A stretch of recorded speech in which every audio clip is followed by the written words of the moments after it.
నేను ఏ సినిమా చేసినా ప్రతి సన్నివేశంలోనూ ప్రతి సాంగ్ అండ్ డాన్స్లో కూడా కొన్నిసార్లు నేను చేయలేక, నేను ఒక రిలక్టెంట్ యాక్టర్లో ఎలాగో టెక్నీషియన్గా కూడా నాకేంటంటే సుస్వాగతం సినిమాలో నన్ను తీసుకెళ్ళి వైజాగ్లో బస్సు మీద ఎక్కించి డ్యాన్స్ చేయమన్నారు.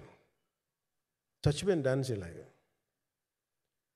ఇంకా మిగతా వాళ్ళకి ఎంత తేలికైన డ్యాన్స్ నాకు చేయాలంటే నేను గింజుకుపోయి నేను అనుకున్నాను ఇంక ఈరోజు ఇంక సినిమాలు మానేస్తాను చెప్పి మా వదినికి ఫోన్ చేసి కూడా చెప్పాను, చాలా పర్యాలు చెప్పాను. అలాంటి అందుకని నాకేంటంటే సాంగ్ అండ్ డ్యాన్స్ కూడా నేను ఎలా చేయగలను దానికి అనుకోగా నేను ఎత్తుక్కుంటాను.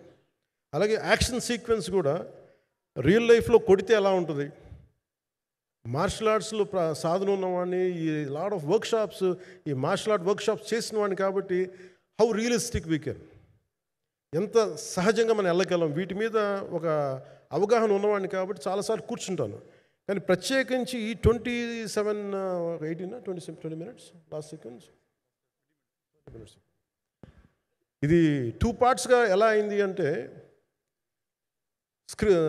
ఒరిజినల్ థాట్ క్రిష్ గారి దగ్గర నుంచి వచ్చినప్పుడు ఇట్ వాస్ క్వైట్ లాంగ్. ఒక నిన్న ఈ సినిమా ఒక పాటలు అవుద్దని అనేవాడు మొదటి నుంచి, బట్ లేటర్ వాళ్ళు డిసైడ్ చేసుకొని ఒక టైంలో ఇది అవ్వదు, we want make it as 2 parts అనుకున్నప్పుడు ఎక్కడికి వచ్చి ఆగిందంటే ఈ క్లైమాక్స్ దగ్గరికి వచ్చి ఆగింది ఫస్ట్ పార్ట్.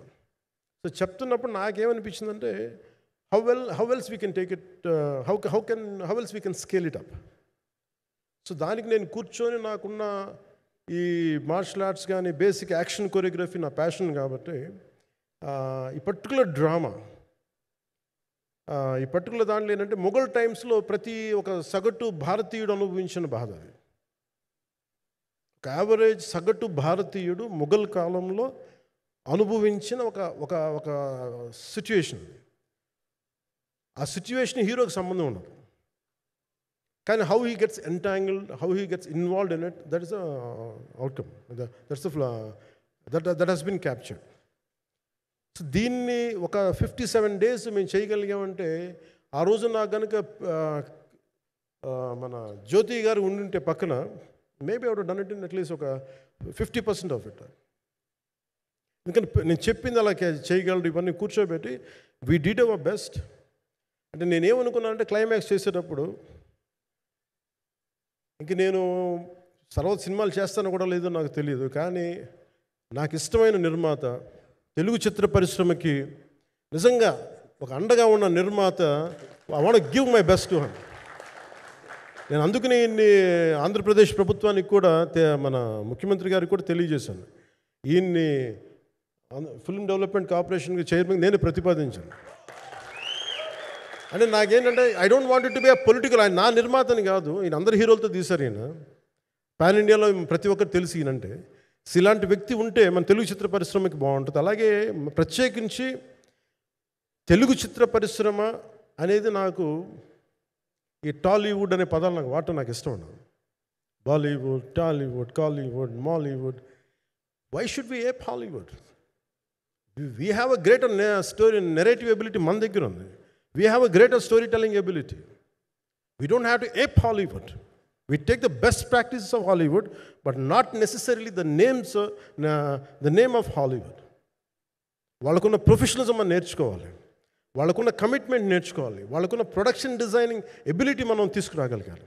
సో ఇవన్నీ నేను నా పరిధిలో ఈ రోజున ఆంధ్రప్రదేశ్ ప్రభుత్వం ప్రత్యేకించి ఈ శాఖ నా పరిధిలో ఉంది కాబట్టి దానికి ఆయన పేరు ప్రతిపాదించిన ఉద్దేశం ఏంటంటే తెలుగు చిత్ర పరిశ్రమ తెలంగాణలో ఉన్న, కర్ణాటకలో ఉన్న, చెన్నైలో ఉన్న ఏదైనా సరే తెలుగు చిత్ర పరిశ్రమ, భారతీయ చిత్ర పరిశ్రమకి చాలా మంచి జరగాలి, ఇలాంటి వ్యక్తి ద్వారా ఏదైనా చేద్దాం అనే ఉద్దేశంతో ఆయన పేరు ప్రతిపాదించాను.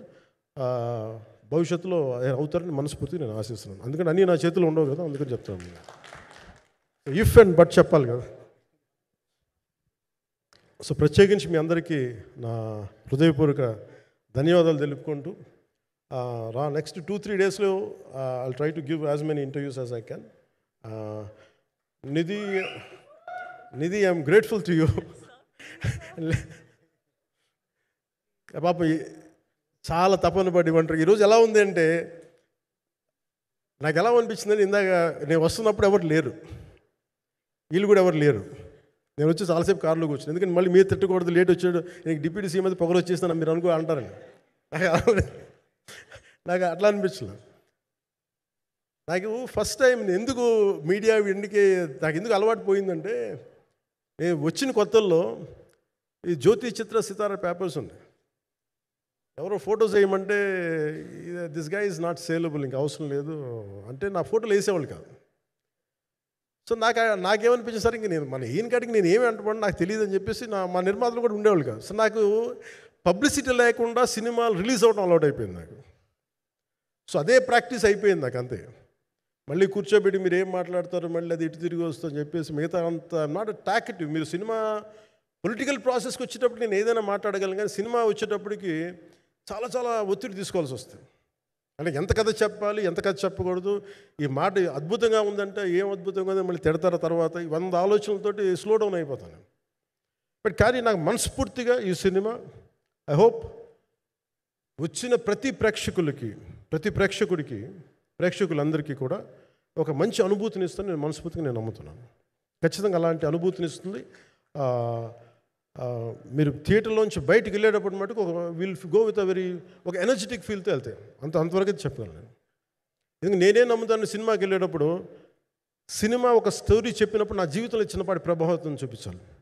అలాంటి ప్రభావం, అలాంటి ఎనర్జీ ఇచ్చే సినిమా అవుతుందని మనస్ఫూర్తిగా నేను ఆశిస్తూ మీ అందరికీ ప్రత్యేకించి మీ అందరికీ పేరు పేరున ధన్యవాదాలు తెలియజేస్తున్నాను. ఇంకా మాట్లాడాలని ఉంది కానీ సాయంత్రం ఈవెంట్ ఉంది కాబట్టి. సో ఇంకొక మారు నేను చెప్తాను ఎందుకు ఈ పర్టికులర్ ప్రెస్ మీట్ అంటే, I want to tell you I'm grateful to each one of you. I'm grateful to you. Thank you for standing by us. Thank you very much.